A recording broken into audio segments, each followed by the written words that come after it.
പ്രാർത്ഥനയ്ക്ക് എങ്ങനെ ബുദ്ധിപരമായിട്ട് പ്രാർത്ഥനയെ നമുക്ക്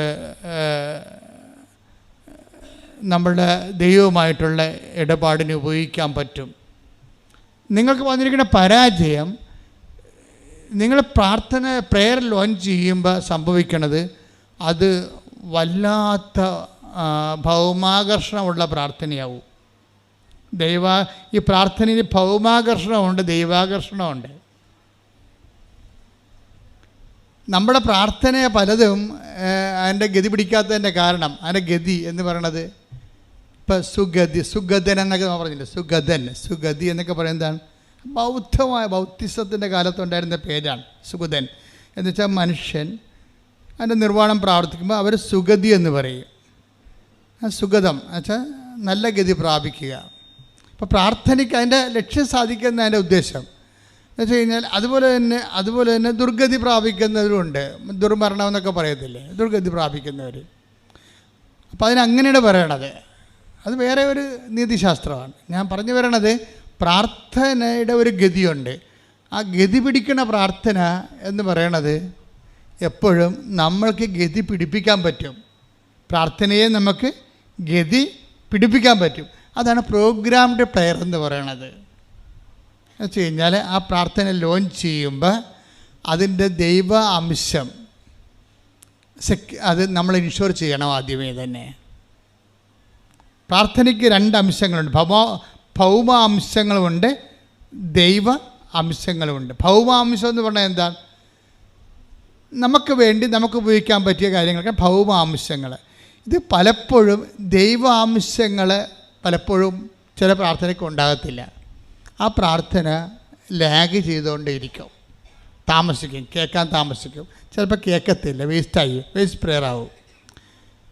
അതിന് ചെയ്യേണ്ട കാര്യം എന്ന് വെച്ച് കഴിഞ്ഞാൽ, ഈ ആദ്യം ചെയ്യേണ്ടത് ഒരു പ്രാർത്ഥന നമ്മൾ പ്രിപ്പയർ ചെയ്ത് ലോഞ്ചിങ് സിറ്റുവേഷനിൽ വന്നു കഴിഞ്ഞാൽ ഉടനെ നമ്മളതിൻ്റെ ഭൗമ അംശങ്ങളൊക്കെ പകുതിയോളം കുറച്ചിട്ട് ദൈവാംശം വെക്കണം അതിൻ്റെ അകത്ത്. അപ്പം നിങ്ങൾക്കത് ചിലർക്കത് ഞാൻ പറയണ മനസ്സിലാകണില്ല, എനിക്കറിയാം. അവർക്ക് നിങ്ങൾ നോക്കുമ്പോൾ എനിക്കറിയാൻ പറ്റും മനസ്സിലാകണില്ലെന്ന്. അത് ഉദാഹരണം, ഒരു കുഞ്ഞിനെ വേണം നമുക്ക്. 15 വർഷമേ മക്കളില്ല, ഒരു കുഞ്ഞിനെ വേണം. അപ്പം കുഞ്ഞിനെ വേണമെന്ന് പറയുമ്പോൾ കുഞ്ഞ് ജനിച്ചാൽ ആദ്യം ദൈവത്തിന് എന്താണ് പ്രയോജനം എന്നുള്ളതാണ് ദൈവാംശം അതിൻ്റെ അകത്ത്. നിങ്ങൾക്ക് മാത്രം ഞങ്ങൾ കർത്താവേ ഞങ്ങൾ മരിക്കാൻ നേരത്ത് ഞങ്ങൾ ആരെങ്കിലും നോക്കണ്ടേന്ന് മലയാളീസ് അങ്ങനെയല്ലേ പറയത്തുള്ളൂ. മലയാളീസ് കുഞ്ഞിനൊക്കെ ജനിപ്പിച്ചിരിക്കണത് എന്താണ്? ചകാൻ നേരത്തെ വല്ലൊരു കഞ്ഞി വെച്ച് തരേണ്ടതെന്ന് പറഞ്ഞല്ല കുഞ്ഞിനൊക്കെ ജനിപ്പിച്ചിരിക്കണത്. ഇപ്പം എല്ലാവരും പോയില്ല, രാജ്യം വിട്ട്. അപ്പം ഇനി ആ അഭ്യാസം നടക്കത്തില്ല. അങ്ങനെ കുഞ്ഞുങ്ങളെ വെച്ചൊരു അജണ്ട വെക്കാനും പറ്റത്തില്ല ഇപ്പം. കാര്യം എന്താണ്? അവർ മുട്ടൻ പിരിയുമ്പോൾ തന്നെ അവർ വിസയും മേടിച്ച് നടുവിടാൻ പോയി. പിന്നെ ആര് നോക്കാനാണ്? നമ്മളെ നോക്കണമെങ്കിൽ വല്ല ബംഗാളികളും വരേണ്ടി വരും.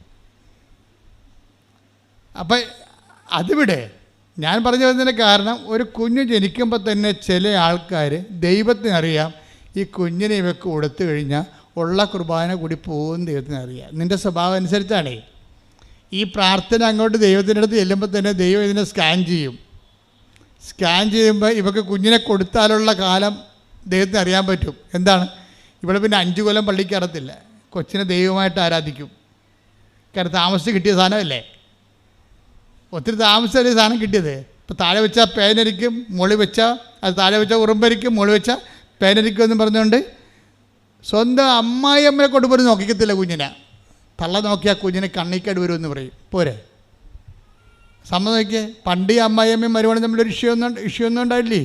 ഇപ്പോൾ കുഞ്ഞ് ജനിച്ചു കഴിഞ്ഞപ്പോൾ ഇവിടെ കുഞ്ഞിൻ്റെ അടുത്ത് തന്നെ ഇങ്ങനെ പാമ്പിൻ്റെ അടുത്ത് മുട്ടയെടുത്ത് പാമ്പിരിക്കണവർ ഇരിക്കുകയാണ്. ഒരാരെക്കൊണ്ടും തൊടിയിക്കത്തില്ല, ആരെക്കൊണ്ടും ഇടിപ്പിക്കത്തില്ല, പിന്നെ പുറത്ത് വിടത്തില്ല. കുഞ്ഞ് വലുതായ തന്നെ പുറത്ത് പോയാൽ പറയും, പിന്നെ കുഞ്ഞ് പുറത്ത് പോയടാ, എല്ലാം ചീത്ത പിള്ളേരാണ്, കൊള്ളാത്ത പിള്ളേരാണ്, നാട്ടിൽ പറ്റാത്ത ചരക്ക് അടിസ്ഥാനത്ത് വളർത്തിയെടുക്കും. പല അണ്ണന്മാരും നാട് വിട്ട് പോയിരിക്കണം. എന്താണെന്നറിയാമോ? നിങ്ങൾ വളർത്തിയതിൻ്റെ പേരിൽ നാട്ടിൽ പറ്റാത്ത ചരക്കായിട്ട് മാറി. എല്ലാവരും ഞാൻ കുറ്റം പറയണില്ല, പല ആൾക്കാർക്ക് നാട്ടുകാരുടെ പുച്ഛമാണ്. വളർന്ന് വന്നിരിക്കുന്നത് ഞാനീ ജനങ്ങളുടെ കൂടെ കഴിക്കല്ലേ. വളർന്നു വരിക്കുന്ന പല പെങ്കൊച്ചുങ്ങൾക്കും ആൺകൊച്ചുങ്ങൾക്കും നാട്ടുകാരോട് പുച്ഛം, അയൽക്കാരോട്. എന്താ കാര്യം? ഈ അമ്മത്തള്ള പറഞ്ഞു കൊടുത്തിട്ടുണ്ട്, നാട്ടുകാർ കൊള്ളത്തില്ല, അയൽവാസികൾ കൊള്ളത്തില്ല. ഇവരാണ് കൊള്ളാത്തത്. ഇവർക്ക് പുറത്താക്കാൻ പറ്റാത്ത രീതിയിലുള്ള ഇൻട്രോവേർട്ടായിട്ടിരിക്കുകയാണ്. എന്നിട്ട് ഇവരാ ജനവുമായിട്ടൊരു ബന്ധവുമില്ല, അവരുടെ കൊച്ചിനെ കൊണ്ടൊരു ബന്ധം ഉണ്ടാക്കിയതൊരു ജനവുമായിട്ട്. എന്നിട്ട് ഇതിനെ പൊതിഞ്ഞ് കെട്ടി അവസാനം വേണമെങ്കിൽ കൊച്ചിനെ കെട്ടിക്കഴിഞ്ഞാൽ ഭർത്താവിനെ ഉപേക്ഷിക്കുന്ന കുറേ ഭണ്ഡാരങ്ങൾ വേറെയുണ്ട്. അപ്പോൾ ദൈവത്തിനറിയാം ഇത് ഡൈവേഴ്സിലോട്ടാണ് പോകണമെന്ന്. നമ്മുടെ ഡൈവേഴ്സ് ചരിത്രം മാത്രം ദൈവം ഒന്ന് സ്കാൻ ചെയ്ത് നോക്കിക്കഴിഞ്ഞാൽ പല ഡൈവേഴ്സും നടന്നിരിക്കുന്നത്, അല്ലെങ്കിൽ നടക്കാൻ പോണതും, അല്ലെങ്കിൽ മനസ്സിരിപ്പും ഒരു കുഞ്ഞിനെ കെട്ടട്ടെ എന്നിട്ട് വേണം ഈ നാട്ടിൽ നിന്ന് കൊച്ചിനെ കൊണ്ട് പോകാൻ. അവളുടെ വീട്ടിൽ പോയി അവളുടെ അമ്മയുടെ കൂടെ താമസിക്കും കൊച്ചിനെ കൊണ്ട്. കൊച്ചിനെ കിട്ടാത്തത് കൊണ്ട് മാത്രം അവൾ ഇതിനകത്ത് നിൽക്കുന്നവരുണ്ട്. ഈ ഉടമ്പടി ഇടുമ്പോൾ ദൈവത്തിന് അറിയാൻ പറ്റും, ഓടതമ്മാവ ആളറിയാം. എന്താ കാര്യം? ഇപ്പോൾ ഉടമ്പടി ഇട്ടിട്ട് ആ കൊച്ചിനെ കഴിയില്ലെന്ന് പറഞ്ഞ് കൊച്ചിനെ ഉടമ്പടി ഇട്ടിട്ട് കല്യാണം കഴിച്ച് നാട്ടുകാരെ കാണിച്ച് പിന്നെ ഒരു കൊച്ചിനെയും കൂടി കെട്ടിക്കഴിഞ്ഞാൽ പിന്നെ നാട്ടുകാരുടെ വായടക്കാൻ പറ്റുമല്ല. അല്ലെങ്കിൽ ആൾക്കാർ പുറകെ നടന്ന് ആയില്ലേ ഒന്നുമില്ലേ എന്നൊക്കെ പറഞ്ഞുകൊണ്ട് പുറകെ നടന്ന് മനുഷ്യൻ തലവേദനയാണ്.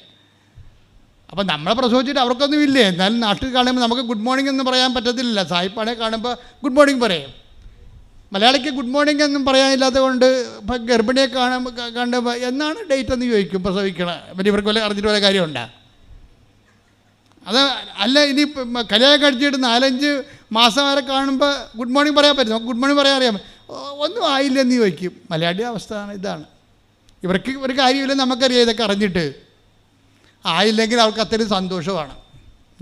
അവളുടെ കയ്യിരിപ്പാണ്, ഒന്നും ആയില്ലെന്ന് പറയും. ഈ പാർട്ടി വന്ന് ഉടമ്പടി എടുത്തിട്ടുണ്ട്. മനസ്സിലായില്ലേ? ഇതാണ് മനസ്സിലിരിപ്പെന്ന് പറയുന്ന സാധനം. അതായത് നമ്മളോട് സന്തോഷത്തോടെ ചോദിക്കും ഒന്നും ആയില്ലേ എന്ന് ചോദിക്കും. മക്കളായില്ല. അപ്പോൾ അവർക്ക് വേണ്ട നമുക്ക് മക്കളില്ലെങ്കിൽ അവർ പോയി ആറ്റിച്ചാടുന്ന സങ്കടത്തിലാണ് നമ്മളോട് ചോദിക്കണത്. ആയില്ലെന്ന് പറഞ്ഞാൽ അപ്പുറത്ത് ചെന്ന് അവൾ പറയും കയ്യിരിപ്പ് കൊണ്ടാണേ ഒന്നും ആയില്ലെന്ന് പറയും. അപ്പം അത് ഈ ഒരു മാനസികമായ അശുദ്ധിയില്ലേ, ഈ അശുദ്ധിയും ഉടമ്പടിയും തമ്മിൽ കുറേ ബന്ധമുണ്ട്. ഇപ്പം ബൈബിൾ എന്താ പറയണത്? കഴിയുന്നത്ര എല്ലാവരോടും സമാധാനത്തോടെ വർത്തിക്കുവിൻ. Take the word of God. നമ്മൾ റോമ 12:18 എടുത്തേ. റോമ 12:18. റോമ 12:18. സാധിക്കുന്നിടത്തോളം സാധിക്കുന്നിടത്തോളം എല്ലാവരോടും സമാധാനത്തിൽ വർത്തിക്കുവിൻ.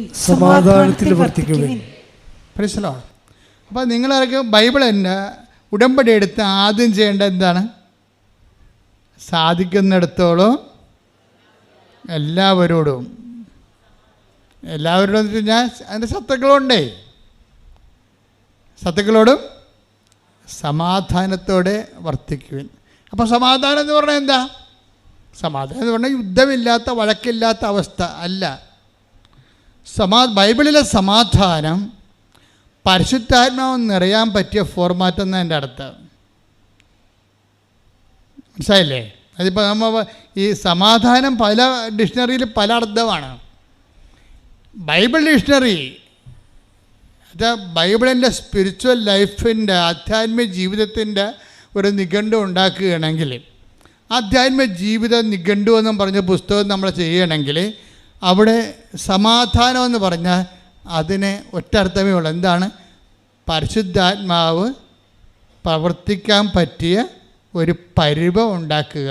അതാണ് സംഭവം. സമാധാനം എന്താണ്?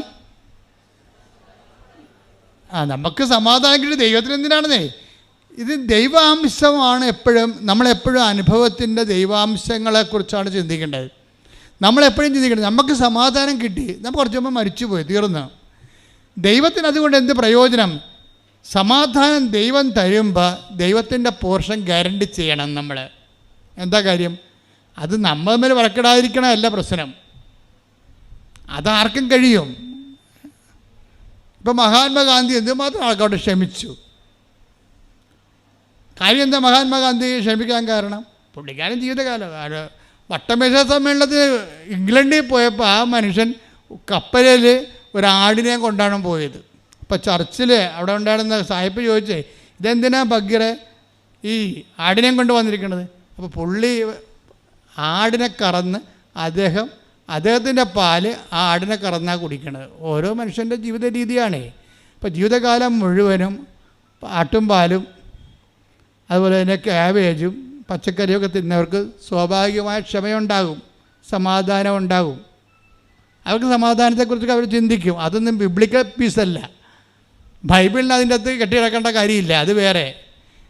മഹാത്മാഗാന്ധിയുടെ ഒരു ക്ഷമ എന്ന് പറയുന്നത് മാനുഷികമായ ഒരു ശീലത്തിൻ്റെ ഇന്ത്യൻ സംസ്കാരം. ആരെയും യുദ്ധം ചെയ്യാത്ത നമ്മളെല്ലാം കടുത്തേ 5000 കൊല്ലമായിട്ട് നമ്മൾ ജീവിക്കണമല്ലേ ഇവിടെ.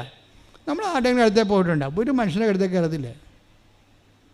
ഒരു മനുഷ്യൻ്റെ കഴുത്ത് ഇന്ത്യക്കാരും കയറിയ ചരിത്രമില്ല. ഇങ്ങോട്ട് മേക്കട്ട് കയറാൻ വന്ന് നമ്മുടെ ഒരു പകുതിയും കൊണ്ട് പോയെന്നല്ലാതെ നമ്മളാരുടെയും കഴുത്തേ കയറില്ല, ഇന്നുവരെ കയറിയിട്ടില്ല. അത് നമ്മുടെ ശീലമാണ്. സമാധാനം മാനുഷികമായ രീതിയിൽ സാംസ്കാരിക സമാധാനമാണ് നമ്മൾ അനുഭവിക്കുന്നത്. ഇതാണ് ബിബ്ലിക്കൽ പീസ്. അതൊരു സാംസ്കാരിക സമാധാനമാണ്.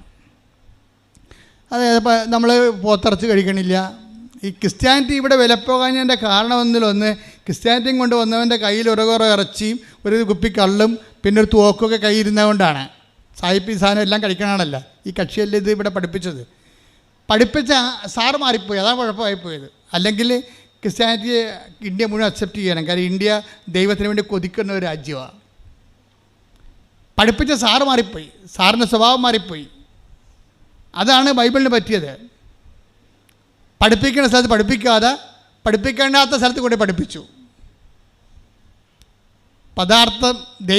പദാർത്ഥത്തെ ദൈവമായി കാണുന്ന ഒരു ജനതയാണ് ഇവർ. മിക്കവാറും ആംഗ്ലോ സാക്സൺസ് എല്ലാം കന്നിബാൻസ് അല്ലേ, മനുഷ്യൻ തിന്നണ ഒരു ജാതിയാണ്. അപ്പോൾ അവരെ സംബന്ധിച്ചിടത്തോളം അവിടെ ഒരു പദാർത്ഥത്തിനാണ് പ്രാധാന്യം. ഇപ്പോഴും പദാർത്ഥത്തിനല്ലേ പ്രാധാന്യം? നമുക്ക് പദാർത്ഥത്തിനല്ല പ്രാധാന്യം. പദാർത്ഥം വിട്ടിട്ട് ഉള്ള പദാർത്ഥങ്ങളെല്ലാം വിട്ടിട്ട് അര മറക്കാനുള്ള തുണി മാത്രം ഉടുത്തുകൊണ്ട് എല്ലാം ഉപേക്ഷിച്ച് കാട്ടിപ്പോയവരുടെ രാജ്യമാണിത്. അപ്പം അതുകൊണ്ട് തന്നെയാണ് നമ്മൾ ആദ്യകാലം ഒരു സാംസ്കാരികമായ സമാധാനം കൈമുതലായിട്ടുള്ള ഒരു പൈതൃക സമാധാന ശീലമുള്ളവരാണ്. ഈ പൈതൃക സമാധാനം ബിബ്ലിക്കലല്ല ശരിക്കും പറഞ്ഞാൽ. അതാണ് വിഷയം. കേവല സമാധാനത്തിൻ്റെ അകത്ത് വരുന്ന ഈ സാംസ്കാരിക കൾച്ചറൽ പീസ് എന്ന് പറയുന്ന സംഭവം ആണ് പൊതുവെ. നിങ്ങൾ തെറ്റിദ്ധരിക്കരുത്. ഇന്ത്യക്കാരോട് സമാധാനം എന്ന് പറഞ്ഞാൽ അവരുടനെ പറയും യുദ്ധമില്ലാത്ത അവസ്ഥ, ആൾക്കാരോട് ധാരണയോടെ പെരുമാറുന്ന അവസ്ഥ. അതല്ല ബിബ്ലിക്കൽ പീസ്, അതല്ല. ബൈബിളിൻ്റെ സമാധാനം എന്ന് പറഞ്ഞാൽ സമാധാനം എന്താണ്? സ്നേഹം, ആനന്ദം, സമാധാനം, ക്ഷമ. പരിശുദ്ധാത്മാവിൻ്റെ ഫലമാണ് സമാധാനം. പരിശുദ്ധാത്മാവിൻ്റെ ഫലമെന്ന് പറഞ്ഞാൽ എന്താണ്? എന്തെല്ലാം ക്രൈസിസ് സംഭവിച്ചാലും ആത്മാവ് അതിനെ കൺവേർട്ട് ചെയ്തിട്ട് കൃപയായിട്ട് കൺവേർട്ട് ചെയ്തുകൊണ്ടിരിക്കും. അപ്പോൾ ഇപ്പം ഞാനൊരു അപ്പാപ്പനെ പറഞ്ഞ കാര്യം പറഞ്ഞില്ലേ, 4 പേരും വയനാട്ടിൽ ഉരുൾപൊട്ടലിൽ മരിച്ചു. അവർക്ക് മണ്ണിടാൻ വേണ്ടി മാത്രമാണ് ഞാൻ അവശേഷിക്കണമെന്നൊരു അപ്പാപ്പൻ പറഞ്ഞില്ലേ. അപ്പോൾ അപ്പാപ്പൻ ഈ വിഷയത്തെ എല്ലാം ഒത്തിരി തീയിലൂടെ വന്ന് വെയിലത്ത് വാടാതെ നിൽക്കുന്നതാണ്. പക്ഷേ ഈ സഹനമല്ല ശരിക്കും പറഞ്ഞാൽ ക്രിസ്ത്യൻ സഹനമെന്ന് പറയണത്. ഈ സഹനത്തിനെ കൺവേർട്ട് ചെയ്യണം. എങ്ങനെ കൺവേർട്ട് ചെയ്യും? ക്രിസ്തുവിൻ്റെ നാമത്തിൽ, ക്രിസ്തുവിൻ്റെ നാമം എന്ന് പറയുന്നൊരു കൺവേർഷൻ ഫോർമുലയാണ്. എന്നിട്ട് ക്രിസ്തു സഹിച്ച സഹനത്തിൻ്റെ കൂടെ ചേർത്ത് വെച്ചിട്ട് ദൈവത്തെ തന്നിരിക്കുന്ന അന്നു വേണ്ട ആഹാരം പോലെ ഈ ഭൂമിയിൽ ജീവിച്ചപ്പോൾ നമുക്ക് കിട്ടിയ നന്മയുണ്ട്, തിന്മയുണ്ട്. എല്ലാത്തിനുമാണ് നമ്മൾ നന്ദി പറയണത്. എല്ലാത്തിനും നന്ദി പറയുന്ന നമ്മൾ ഇടയ്ക്ക് പാടാറുണ്ട്. ജയേഷ് യേശുവേ നിത്യതയോടെ അടുപ്പിക്കുന്ന നൽകിയ എല്ലാ അനുഭവങ്ങൾക്കും എല്ലാ അനുഭവങ്ങൾക്കും നന്ദി. എന്നെ നല്ല ശിഷ്യനാക്കിയിടുന്ന എല്ലാ കുറവുകൾക്കും ഒരുമിച്ച് സ്വരത്തിൽ പാടുക. എന്നെ നിത്യതയോടടുപ്പിക്കുന്ന എല്ലാ അനുഭവങ്ങൾക്കും നന്ദി. എന്നെ നല്ല ശിഷ്യനാക്കിയിടുന്ന എല്ലാ കുരിശുകൾക്കും നാഥാ നന്ദി. എല്ലാ കണ്ണുനീരിനും നാഥാ നന്ദി. നിന്റെ സാന്നിധ്യമറിയാൻ ഇടയായി എന്നെ നിത്യതയോടടുപ്പിക്കുന്ന എല്ലാ അനുഭവങ്ങൾക്കും നന്ദി.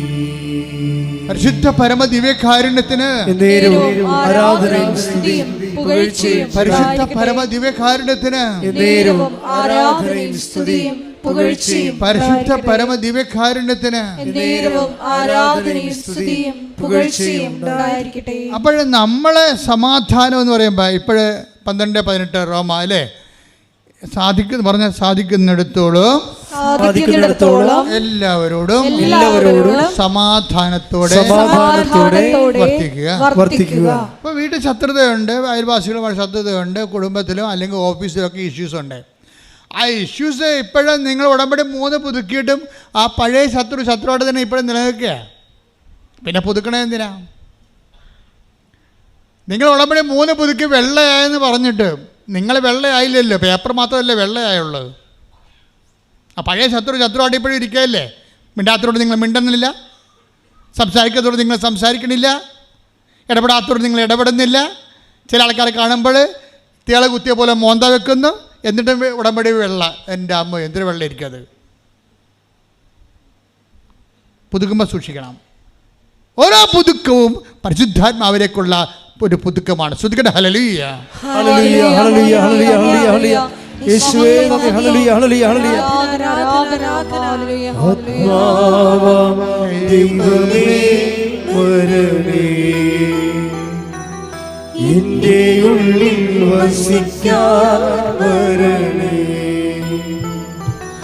ആത്മാവാം ദൈവമേ വരണേ, എൻ്റെ ഉള്ളിൽ വസിക്കാൻ വരണേ. പരിശുദ്ധ പരമ ദിവ്യകാരുണ്യത്തിന് ആരാധനയും സ്തുതിയും പുകഴ്ചയും ഉണ്ടായിരിക്കട്ടെ. അപ്പൊ സാധിക്കുന്നിടത്തോളം പറഞ്ഞേ, എല്ലാവരോടും സമാധാനത്തോടെ വർത്തിക്കുവാൻ കർത്താവേ എന്നെ അഭിഷേകം ചെയ്യണമേ. എൻ്റെ മക്കളെ, നിങ്ങൾ സീരിയസ് ആയിട്ട് ദൈവത്തെ എടുത്താൽ ഉടമ്പടിയിൽ പെട്ടെന്ന് ടൈം ഷോർട്ടറിങ് സംഭവിക്കും. ഉടമ്പടി ടൈം ഷോർട്ടറിങ് സംഭവിക്കാത്തത് നിങ്ങൾക്ക് അനുഗ്രഹം തരാൻ വേണ്ടി മാത്രം യോഗ്യമായൊരു പാത്രമായിട്ട് നിങ്ങൾ ദൈവം കാണാത്തത് കൊണ്ടാണ്. കാര്യം ഉടമ്പടി എന്ന് പറഞ്ഞാൽ പക്ക, ഇനി ഇതിനൊക്കെ വലുത് ദൈവത്തിനൊന്നും ചെയ്യാൻ പറ്റത്തില്ല. വീണ്ടും ക്രിസ്തു ജനിക്കുകയും മരിക്കുകയും ചെയ്താലും തൻ്റെ സാന്നിധ്യത്തെ ലോകാവസാനം വരെ ഉറപ്പ് വരുത്താനും കുർബാന സ്ഥാപിക്കുന്നതിനൊക്കെ വലിയൊരു ഉടമ്പടി ചെയ്യാൻ പറ്റത്തില്ലെന്ന് പറയുന്ന പോലെ തന്നെയാണ് ഉടമ്പടി എന്നുള്ള സംവിധാനം. നമുക്കറിയാം, നമ്മളുടെ ഒരു ജീവിതത്തിൽ നമ്മുടെ ഒരു വിഷയത്തിൽ നമുക്ക് ഇപ്പം നിങ്ങളൊരു കൊട്ടയിൽ വീട്ടിലൊക്കെ ഇരിക്കുമ്പോൾ നിങ്ങളിപ്പോൾ മഴയൊക്കെ മാറിയപ്പോൾ മുഴുവൻ, ഇപ്പം മഴയും കാറ്റും കഴിഞ്ഞപ്പോൾ മുഴുവൻ കമ്പും കോലും ഒക്കെ ആയിട്ട് മുറ്റം മുഴുവനും ചീഞ്ഞ ഇലയും അതൊക്കെ കൂടി നിറഞ്ഞ് നിങ്ങളിതെല്ലാം ഒറ്റക്ക് നിന്നുകൊണ്ട് ഇതെല്ലാം വരണ്ടി എടുത്തിട്ട് കൊട്ടയിലൊക്കെ നിറച്ച് നിങ്ങൾക്ക് പറമ്പിൽ കൊണ്ടുപോയി കുഴി കൊണ്ട് കളയണം. നിങ്ങൾക്കിത് എടുത്തിട്ട് പൊങ്ങണില്ല, കാര്യം 5-10 കിലോ ഉണ്ട്. അപ്പോൾ നിങ്ങളെന്ത് പറയും? ഈ ചവറെല്ലാം മണ്ണെല്ലാം കൂട്ടിയിട്ട് ചെളി മണ്ണെല്ലാം കൂട്ടിയിട്ട് നിങ്ങൾ കൊണ്ട് കുഴി കൊണ്ട് ഇടണം. നിങ്ങൾക്ക് എടുത്തിട്ട് പൊങ്ങണില്ല, നിങ്ങളെന്ത് ചെയ്യും? ആരെങ്കിലും വിളിക്കും, മകനെ വിളിക്കും, മകളെ വിളിക്കും, ഭർത്താവിനെ വിളിക്കും, ഭാര്യനെ വിളിക്കും. എന്തിനാണ് വിളിക്കണത്? ഈ തളയുടെ ഈ കൊട്ടയുടെ തളയില്ലേ പിടി, അപ്പുറത്തെ പിടിയിലൊന്ന് പിടിച്ചോളാൻ പറയും. അതല്ലേ കറക്റ്റ്? അപ്പം നിങ്ങളുടെ ഭാരം ഷെയർ ആകുന്നു. ഇത് തന്നെയാണ് ഉടമ്പടി. അതാ കാര്യം, നിങ്ങളുടെ ഭാരത്തിന് അപ്പുറത്ത് പിടിക്കാൻ ഒരാൾ, അതാളെ പിടിക്കുന്ന ആരാണ്? ക്രിസ്തു. കൈയടിക്കട്ടെ, ശ്രദ്ധിക്കട്ടെ. ഹല്ലേലൂയ ഹല്ലേലൂയ ഹല്ലേലൂയ ഹല്ലേലൂയ ഹല്ലേലൂയ. യേശുവേ ഹല്ലേലൂയ ഹല്ലേലൂയ ഹല്ലേലൂയ ഹല്ലേലൂയ ഹല്ലേലൂയ ഹല്ലേലൂയ. നന്ദി. എന്നെ നിത്യതയോടടുപ്പിക്കുന്ന എല്ലാ അനുഭവങ്ങൾക്കും നന്ദി. എന്നെ നല്ല ശിഷ്യനാക്കിയിടുന്ന എല്ലാ കുരിശുകൾക്കും നാഥാ നന്ദി. അപ്പോൾ നമ്മുടെ ഭാരങ്ങളിലെ ദൈവത്തിനെ കക്ഷിയാക്കുന്ന നടപടിക്രമത്തിൻ്റെ പേരാണ് ഉടമ്പടി. ഇത് നമ്മൾ ആയിട്ട് ഉണ്ടാക്കിയെടുത്തിട്ടുള്ള ഒരു സംവിധാനമല്ല. നമ്മളെ രക്ഷിക്കാൻ വേണ്ടി ഇങ്ങനെയുള്ള ഒരു സഹന സാഹചര്യത്തിൽ നമ്മളെ രക്ഷിക്കാൻ വേണ്ടി ദൈവം വിഭാവന ചെയ്ത ഡിവൈൻ ഇൻ്റലക്റ്റിൻ്റെ ഒരു പ്രോഡക്റ്റാണ് ഉടമ്പടി. ദൈവബുദ്ധിയുടെ ഒരു ഫലമാണ് ഉടമ്പടി. അതുകൊണ്ട് ഇത് പക്കയാണ്. ഇത് ഏത് സാഹചര്യത്തിൽ നമുക്ക് ഉപയോഗിക്കാം, ഏത് വിഷയത്തിൽ നമുക്ക് ഉപയോഗിക്കാം, ഏത് കാലത്തിൽ ഉപയോഗിക്കാം. കാര്യം ഉടമ്പടി കാലത്തിനൊപ്പം വളരുന്ന ദൈവബന്ധമാണ്. കൈയ്യട്ടെ, ശ്രദ്ധിക്കട്ടെ.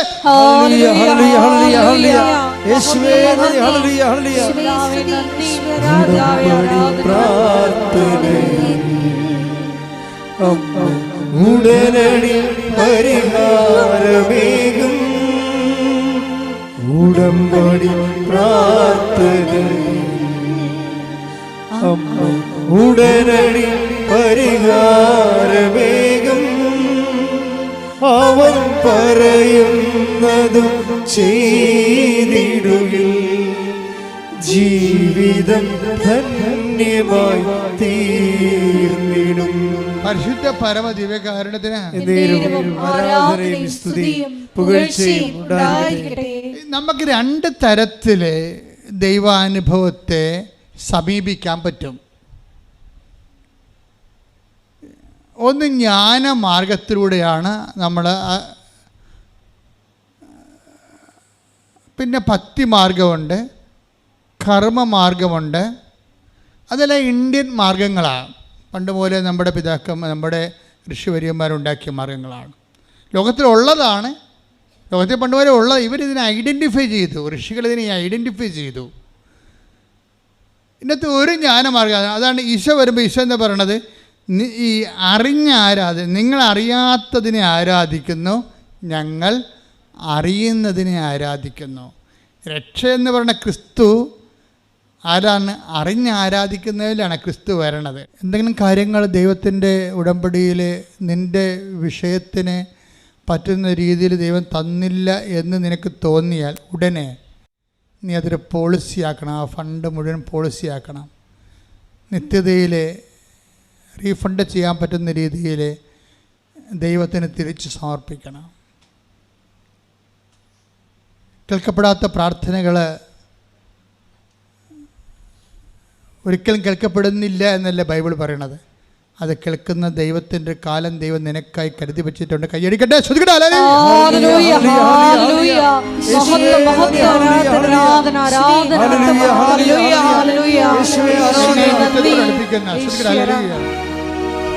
എന്നെ നിത്യതയോടടുപ്പിക്കുന്ന എല്ലാ അനുഭവങ്ങൾക്കും നന്ദി. എന്നെ നല്ല ശിഷ്യനാക്കിയിടുന്ന എല്ലാ കുരിശുകൾക്കും നാഥാ നന്ദി. എല്ലാ തോൽവികൾക്കും നാഥാ നന്ദി. നിന്റെ മുഖം കാണുവാൻ അത് നിമിത്തമായി എല്ലാ കണ്ണുനീരിനും നാഥാ നന്ദി. നിന്റെ സാന്നിധ്യമറിയാൻ ഇടയായി. അച്ഛൻ പ്രാർത്ഥിക്കുന്ന അത്രയും സമയം ഇടിമുഴക്കം പോലെ ശ്രദ്ധിച്ചുകൊണ്ടിരിക്കണം. കർത്താവിൻ്റെ കൃപ നിങ്ങളെയൊക്കെ ആവശ്യിച്ചുകൊണ്ട് അനുഗ്രഹമായും കൃപയായും സൗഖ്യമായും കർത്താവിൻ്റെ സ്നേഹം പെയ്തിറങ്ങുന്ന വലിയ നിമിഷങ്ങളാണ്. ശ്രദ്ധിക്കട്ടെ. ഹല്ലേലൂയ, ഹല്ലേലൂയ, ഹല്ലേലൂയ. കർത്താവിൻ്റെ ഉന്നതമായ നാമത്തിന് സ്വന്തം ചെയ്യും. കർത്താവിൻ്റെ വിശുദ്ധ പൗരോഹിത്യത്തെ മഹത്വപ്പെടുത്തണം. കർത്താവ് സഭയിലുള്ള സാന്നിധ്യത്തെ പ്രകടമാക്കണം. 38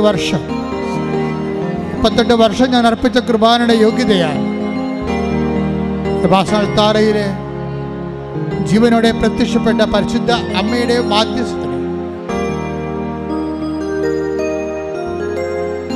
ഈ അൾത്താറയിൽ നടന്ന 10,000-കണക്കിന് ആരാധനയുടെ കൃപയിൽ ശക്തിയിൽ യേശു ക്രിസ്തുവിൻ്റെ ഉന്നതമായ നാമത്തില് മാരക രോഗങ്ങള്, തീരാവ്യാധികള്, ജീവിത ദുരിതങ്ങള്, ജീവിത തടസ്സങ്ങള് എല്ലാം യേശു ക്രിസ്തുവിൻ്റെ നാമത്തിൽ മാറിപ്പോകട്ടെ. കർത്താവേ, അപ്പാ, സ്വർഗീയ പിതാവേ, അങ്ങേ പുത്രനായ യേശു ക്രിസ്തുവിൻ്റെ നാമത്തിൽ പ്രാർത്ഥിക്കുന്നപ്പാ, നിന്റെ തിരുമുറിവാർന്ന വലത് കരത്താൽ എല്ലാ മക്കളെ സ്പർശിക്കണേ അപ്പാ. അപ്പൻ്റെ കൈകൾ നീട്ടണമെന്ന് പ്രാർത്ഥിക്കുന്നു സ്വർഗീയപ്പ. എല്ലാ മക്കളെ സ്പർശിക്കണമേ, എല്ലാ മക്കളെ സ്പർശിക്കണമേ. ത്വക്കുകള്, ശരീരങ്ങള്, ആന്തരിക ശരീരങ്ങള്, ആന്തരിക അവയവങ്ങള്, കോശങ്ങള്, പേശികള്, നീര് കെട്ടിയ ശരീരം അപ്പാ സ്പർശിക്കണമേ. കർത്താവേ, വെള്ളം കെട്ടിയ വയറുകള് സ്പർശിക്കണമേ. കരൾ രോഗികള്, കിഡ്നി രോഗികള്, നീര് കെട്ടിയ ശരീരം, വെള്ളം കെട്ടിയ ശരീരം, ഡാമേജ് ആയിട്ടുള്ള ആന്തരിക അവയവങ്ങള് അപ്പാ സ്പർശിക്കണമേ. ദൈവത്തിന്റെ കരുണ, യേശു ക്രിസ്തുവിന്റെ കരുണ, കർത്താവിന്റെ കൃപ നിങ്ങൾക്ക് ആവശ്യിക്കട്ടെ, നിങ്ങൾക്ക് ആവശ്യിക്കട്ടെ. മാർഗരോഗങ്ങള്, തീരാവേദികള്, പാൻക്രിയാസുകള്, കരള്, കിഡ്നി, ശ്വാസകോശങ്ങള്, തൈറോയിഡുകള്, ശിരസ്, ബ്രെയിന്, ഉച്ചുമുതൽ ഉള്ളങ്കാല് വരെ എല്ലാ കോശങ്ങളും, എല്ലാ പേശികളും, എല്ലാ ആന്തരിക അവയവവും യേശു ക്രിസ്തുവിന്റെ നാമത്തിന് സൗഖ്യം പ്രാപിക്കട്ടെ. Hallelujah, hallelujah. യേശു എല്ലാ രോഗങ്ങളും സുഖപ്പെട്ടുകൊണ്ട് യേശു അങ്ങയുടെ നാമത്തെ ഈ ആരാധനയിലൂടെ മഹത്വപ്പെടുത്തണമേ. Hallelujah, hallelujah.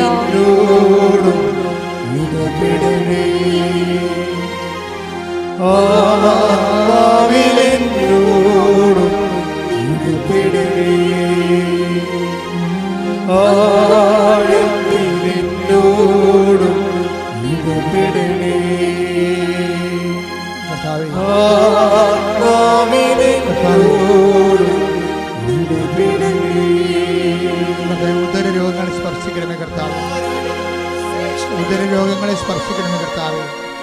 കർത്താവ്, പൊക്കിളിനെ സ്പർശിക്കണമേ കർത്താവ്. കർത്താവ്, ഗർഭാശയത്തെ സ്പർശിക്കണമേ കർത്താവ്. കർത്താവ്, മൂത്രാശയത്തെ സ്പർശിക്കണ കർത്താവ്.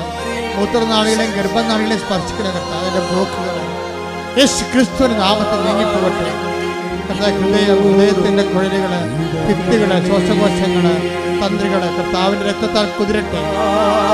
തൊണ്ട, കണ്ണ്, മൂക്ക്, അതിൻ്റെ ആന്തരികമായ കേടുപാടുകള് കർത്താവിൻ്റെ വിശുദ്ധ രക്തത്താൽ കഴുകപ്പെടട്ടെ.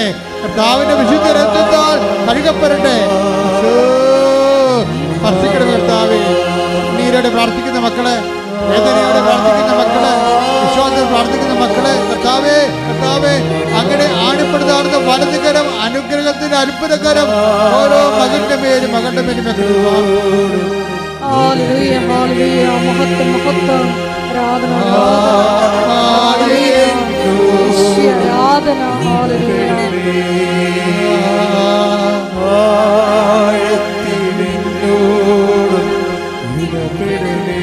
മുടിക്കൊഴിയുന്ന മക്കളെ പ്രാർത്ഥിക്കുന്ന മക്കളില്ലാത്ത ഒത്തുവരാത്ത പ്രാർത്ഥിക്കുന്ന, ജോലി ശരിയാകാത്തൊരു പ്രാർത്ഥിക്കുന്ന കർത്താവ്, സാമ്പത്തിക തകർച്ചയുള്ളവര്, ജപ്തി നടപടിയെ നേരിടുന്നവര്, വരുമാനമാർഗം നഷ്ടപ്പെട്ടവര്, വീടില്ലാത്തവര്, കർത്താവ്, കച്ചവടങ്ങൾ പൊട്ടിപ്പോയവര്, ജോലി നഷ്ടപ്പെട്ടവര്, ജോലിക്ക് വേണ്ടി പരിശ്രമിക്കുന്നവര്, ഇന്റർവ്യൂവിന് പോകാൻ പോകുന്നവര്, ടെസ്റ്റിന് പോകാൻ പോകുന്നവര് എല്ലാവരും ശ്രദ്ധ പ്രാർത്ഥിക്കുന്നു. ദൈവത്തിൻ്റെ കരുണ, ഡൈവേഴ്സായി പോയവര്, കേസാകപ്പെട്ടിരിക്കുന്നവരെല്ലാം സ്പർശിക്കണം. ദൈവത്തിൻ്റെ കരുണ, ദൈവത്തിൻ്റെ ശക്തിയുടെ ശ്രുതികളെ എല്ലാ ജീവിത ദുരിതങ്ങളും തടസ്സങ്ങളും മാറിപ്പോയിക്കൊണ്ട് അങ്ങയുടെ നാമത്തെ ആരാധനയിലൂടെ വീണ്ടും വീണ്ടും മഹത്വപ്പെടുത്തണമേ. Hallelujah, hallelujah. മഹത്വം, മഹത്വം.